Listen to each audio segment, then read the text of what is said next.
Ofundisayo uVabakshni Maharaj.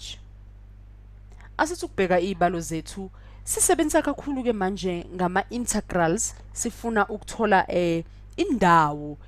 ama trigonometry substitution nanokuthi sisandise ulwazi lwethu nanokukhumbula kahle ukuthi sisebenza kanjani kuyibalo enjengalezi njengenjwayelo nasisibalo sakho.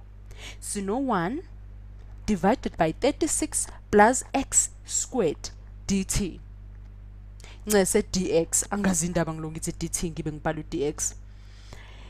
Sisebenza kanjani ke ngalesibalo sethu? Khumbula ukuthi ekube besisenza i-u substitution bese sogijima kakhulu ekutheni sithathe nangu 36 plus x squared sithi ha iwona ozoba yini i-u substitution. Kodwa manje asisebenzi thina ngendaba yokugijima. Hayi siqudelani thina sisebenza ngani ngolwazi nangokuthi into uyizwisise kahle ukuthi sisebenza ngani. Manje sikhuluma ngama trig substitution, trigonometry substitution. Ngizothi ke phezulu ngino dx, uma ngino dx phezulu ezansi ngibe no 36 plus ophakathi osekeliwe 1 plus x squared over 36. Ngikusekele lokho. Ngehle ngithi 1 plus 10 squared theta ngafana no 1 plus sin squared theta ngibe no cos squared theta ngezansi ngehle ngo cos squared theta wami ngibe no cos squared theta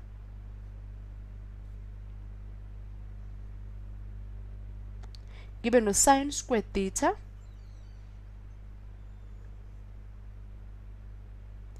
uzongipha bani eceleni ngibe no 1 over cos squared theta ngoba ukuhlanganisa kwami u-cos squared theta no sin squared theta kungipha u1 ngizibone senginobani sengino sec squared theta ngenxa yani ya 1 over cos squared theta. Uma ngilapho ke ngisho ukuthi ngingasekela u-x squared over 36 njengani njengo 10 squared theta ngingakusekela njengaloko ngibe no sin ncase x squared theta over 36 ngibe no 10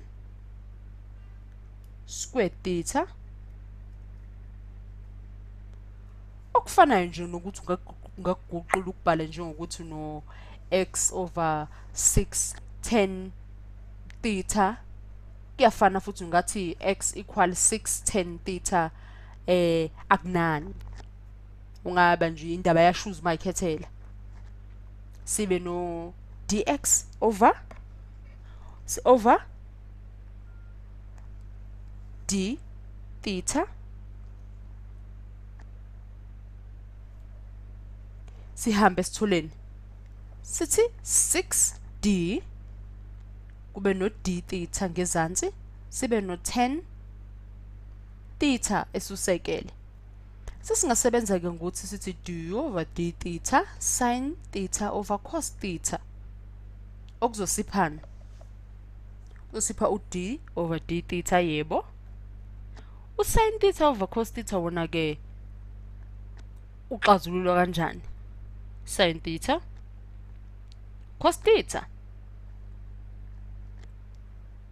ophethe u-negative 1 yenye indlela yokuguqula u-sin theta divided by cos theta ukuthi uvene unwebe uthi sin theta uthi cos theta minus 1 ayinye indlela yokubeka loyo. Ongangiphani manje ungangipha u-cos theta no cos theta base kubanani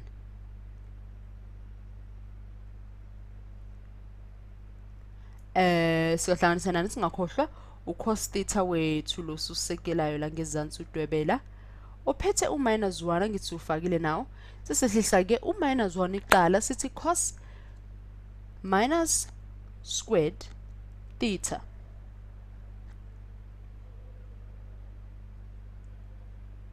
okuzosiphana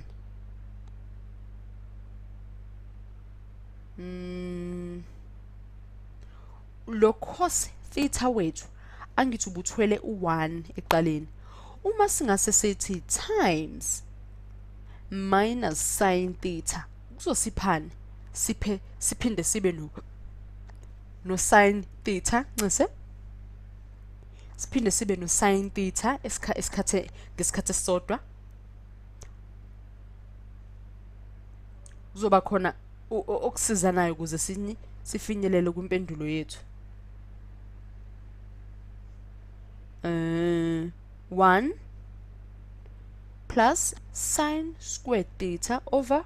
cos squared theta sibe nobani no 1 plus tan squared theta ongasipha bani asibuyele emuva sibone ukuthi indlela esisebenza ngayo eyeqiniso na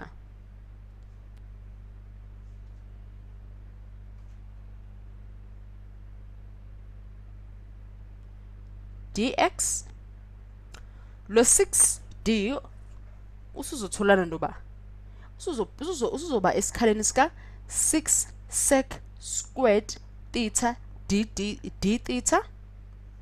lo 10 theta ke ikhumula ukuthi besikade shilo ukuthi ziningi indlela zokubhala noma zokuguqula u-x squared over 36 asithi ke sifuna ke u-arc10 manje arc10 esingathi u-x over 6 wethu uzosipha u-theta wakhona loyo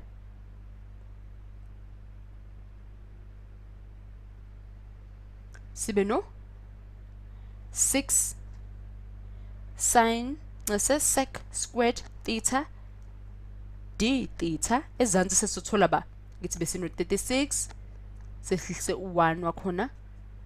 esikhaleni ke sika x squared over 36 sesiyohlisa u10 squared theta ongagoqwa nawo usec squared theta okuzosiphana bayasusana impela ngenhla siselelo 6 ezansi siselelo 36 u6 ungena kanye ku6 ku36 ungena ka u6 singakho sino 1 over 6 d theta singehla ngezansi ke sithi 1 over 6 theta plus c njenge constant ukuzikhumbuza ukuthi kungaba khona ukuphinda phindana nokuhamba kanjalo sino 1 over 6 arc10 x over 6 plus c wethu